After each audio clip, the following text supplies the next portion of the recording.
Before we get into the review of the Kestrel, I just want to say that the intro to this video is dedicated to all those out there that are suffering from some type of mental health, or maybe our veterans out there suffering from PTSD. It's a real thing, guys, and there's a lot of people that don't realize how many people suffer from this every single year. Be there for your loved ones. If someone's acting okay, it doesn't mean that they are okay. You really should be there, especially for the vets that maybe went overseas to fight for our country. Fight the good fight, my friends. Remember, someone cares about you and someone loves you. And even though you may not feel that way, pick yourself up and move on to the next day, because you owe that to yourself and you owe that to the people that care about you the most and love you the most. The Kestrel from RMJ Tactical. This is the feather model. 80 CRV2 is the steel type. So what I think about it. Let's get into it, guys. Let's just talk about it. Let's talk about how you kind of look like the Predator. I don't look like the Predator. What is wrong with you, man? Get to the chopper. We're talking about the Kestrel here and how well and how great and how awesome this tactical tomahawk is. All of the above. It was really cool, guys. It was an awesome tactical tomahawk. Now, I will say this. We've been throwing now for about 5.5 hours. We really have. Taking breaks here and there for about, 10 minutes or so. But all in all, guys, I've been throwing the hell out of this thing, beating the hell out of it. There's absolutely nothing wrong with this tactical tomahawk. It took a lot of abuse. Just set up and threw it. Didn't have to adjust anything. It flew really well in the air. Smashed into the target. And it's so light that it just comes out of your hand really nicely. But it still smashes because of the weight that the handle gives you, because it's all steel with the full tang going all the way down to the knob. You can really hear it smash when it hits the target, which is something I really enjoyed with this Kestrel here. I was a little concerned that the feather model was going to be a little too light, but that was not the case at all at single rotations. Flew really well. I was able to pull off a lot of my trick throws with it with no problems at all, and it flew really well in the air. No wobble at single rotations, no weird release out of the hand. It was just awesome. It really was. One thing I'll say about the Kestrel is that the handle kind of tapers wider as it gets down to the knob. It still makes for a great feeling tomahawk in the hand, even though it has that taper.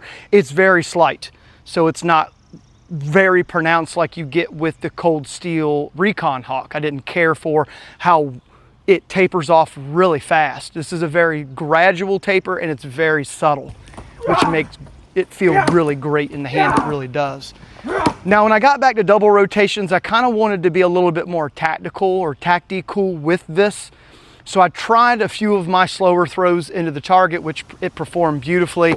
And then we started kind of speeding things up at double rotations, trying to get it out of the hand really quick and trying to be accurate with it. I will say, guys, that this Kestrel has extreme accuracy. It really does. It's not hard to throw this at all, which makes it extremely accurate. I mean, I don't know how else to tell you guys. It is just awesome flying at double rotations. Was able to throw it over and over and over again into the target. Even moving around and being, maneuverable and being agile with this thing felt like nothing when I was running around with it and then releasing it out of the hand. So that was really cool with this Kestrel, is that you can kind of get that really hard hitting feel when it hits the target, but you're not having to run around with a heavy tactical tomahawk. The weight was perfect in this thing. It really was. I will say the most fun I had with this was at triple and quadruple rotations. This is where it shines for real, guys. This thing is awesome. Able to set up at triple and quadruple rotations and just bam, bam, bam, very accurate in the target. And I did the same thing at triple and quadruple as I did at double, which was instead of taking my long, drawn out throw, I tried to get really fast.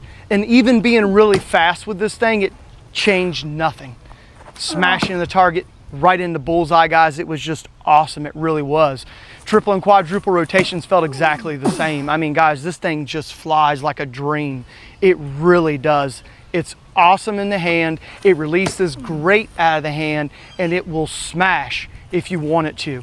If you put some speed behind it, you'll get a lot of smashing going on, won't you, Dave? I once read a book called Smashing 101, and it said that speed is the key. Hey, I can't argue with them. So let's talk about pros and cons, because there are a lot of pros and there are some cons. It's not perfect. And I'll tell you guys about it. Pros, it holds up to pretty much any abuse you can throw at it. I mean, I tore these grip panels up, guys. I mean, they were, when the bit was sinking in the target, the wood was catching this thing, and I had nothing going on with these grip panels. They were awesome. They feel really nice in the hand. They do. They give you a really good grip. The bit that is on here is really nice too, and as far as edge retention, it's still really sharp. I could still throw it. I could still keep throwing it. Now, getting into the spike in the back, I told you guys I'd talk to you about it, and I'll throw some video in now. This is called the Raven's Beak spike. It's something that I designed on another axe probably about 1.5 years ago. I've yet to unveil it, but this spike is awesome for axe throwing. And I kind of taper it a certain way where I give it relief cuts, which helps it kind of travel into the target, and then it makes it to where it penetrates really deep, but you can kind of pull it out a little bit easier than you would a normal spike that has a lot of heft to it. Is it gonna be something that's really strong like the spike that came on this? No, it's not. But as you can see here, I threw a bunch of hard throws into the target, no bending, no chipping, no edge roller, no nothing. And then I took it over here to the log and smashed it over and over and over and over again, smashing it into that log. No bending, no chipping, no nothing. And it sinks really deep, which is why I like this spike. I would have liked for it to have been a little bit longer, because when you have a spike that's a little bit this short, it can be almost in line with your knuckles. So you kind of got to over strike the spike. It's better for axe throwing, it really is. But I was just kind of demonstrating how well this spike sinks into the target and how easy it is to pull it back out. Most of your thicker spikes, man, when those things go in, you got to like give them some force to come out. So you get a lot of penetration with this spike, but it's not extremely hard to take out, which is why I like the Raven's Beak spike. I like how you just casually dropped that like. I didn't have anything to do with that design. No, you didn't. It was my idea. Dave trying to take credit for everything. He really does. That's slander. If you guys didn't notice, I painted the cheeks on this black, and as you can see, all the paint is gone. So that's about how far we were penetrating into the target here. So if we're doing a little bit of a test here to see how much that is, it's about 1.5 inches. It's about 1.5 inches of penetration, which is pretty daggone good for how thick these cheeks are still, even after I thin them down. So penetration's pretty decent. It worked out really well for axe throwing. And those are all the pros, guys. I mean, it's a tank. It'll hold up. The bit quality is great on this thing. It held its edge very well. No edge rollover. I know a lot of people say that I get my edges really thin and they worry about edge rollover, but I can tell you guys right now, I've got nothing going on with this thing. There's no, that's just wood right there at the bottom. That's actually, I think it might be paint, but there's no edge rollover at all. There's nothing going on with this bit. There's nothing going on with the spike. The steel quality on this was awesome for abuse. So let's talk about some of the cons with the Kestrel here. Number one, the bolts. They came loose really quick. They did. And after I tightened them up, they came loose like every 10 throws. So like I always tell you guys, you really need to take these bolts out and put Loctite on them. It takes a T30 torque bit screwdriver, I believe it's T30, and you can tighten them right back up. The cool thing about it was too, is that when I was tightening it, this side over here was not spinning. So I only needed one screwdriver to tighten them up, and it got really tight. But like I said, after about 10 or 15 throws, they kept coming loose. And you know too, because when you put it in your hand, you either feel them moving around, or when the bit hits the target, you can hear this dunk. It makes this really weird noise with the grip panels kind of vibrating up against the steel. It's kind of something that you deal with all steel axes, hatchets, and tomahawks, because there's a lot of vibration going down towards the knob, so there was that. But put some Loctite on it, and you should be okay. Number two, the grip panels. I love them. I think they're awesome. But I will say that when I was releasing it out of hand, I felt it dragging. It was like ding, ding, ding, ding, ding, ding, ding. So maybe they could make them just a little bit less pronounced maybe for axe throwing. I mean, I dealt with it and I was able to throw it, but it was just something that I noticed. It kind of got annoying after a while, kind of feeling that dun, dun, dun, dun, dun, dun, you know, coming out of my hand, but there was that. And the last thing that I'll say about this that I noticed was, guys, I don't know if it's the Tomahawk or if it's me, but this bit and cheek design was really fat, extremely fat. So if you're gonna get this for axe throwing, you're gonna have to spend a lot of time on the cheeks and the bit, because it's not gonna sink a heck of a lot. Now I know that this is not a throwing axe. It's made for breaching and prying and really hard hitting use. I get that.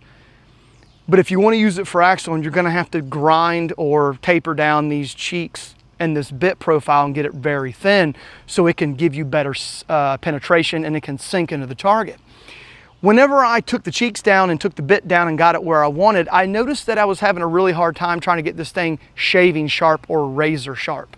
I would get it right to the edge and then it just stopped. I tried the Council Tool whetstone. I tried my King whetstone. Heck guys, I even took out a file.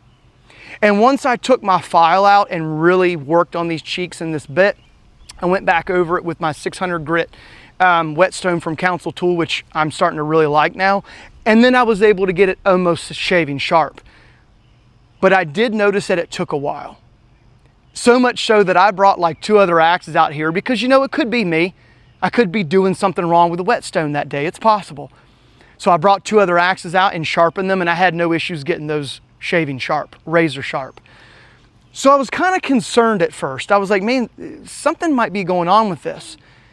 And I think it was just maybe that the cheeks and the bit were just so daggone thick that I really needed to thin it down to get the edge that I wanted. A very thin cheek and bit profile that's still razor sharp. So I was able to get it, but it took me a while. So I'm just giving you guys some information that if you want to use this for axe throwing, you're going to have to spend a lot of time on these cheeks and this bit unless you want to throw it really hard. So that was my experience with the Kestrel Feather. Is it worth $500? Is it worth donating a kidney for? I mean, some might be curious. I know. I knew that was coming. I know it's coming, and you guys are probably going to ask, Wes, what do you think? Is it worth $500? Well, I can tell you this. The quality's here. If you're worried about this thing breaking, if you're worried about the grip panels breaking, if you're worried about the steel holding up, it's going to do everything that it's advertised to do. And I will say that the name RMJ Tactical, if you guys don't know, go check them out. They've got a little special operations and SF design work in these. It's there. And you can definitely tell that this thing is made of great quality. It is. The steel holds up, the grip panels hold up. It's just a freaking beast. It really is. It is a great tactical tomahawk. Probably one of the best I've ever thrown. Right there up there with the Model 1 from American Tomahawk Company and the Tops Knives VI axe.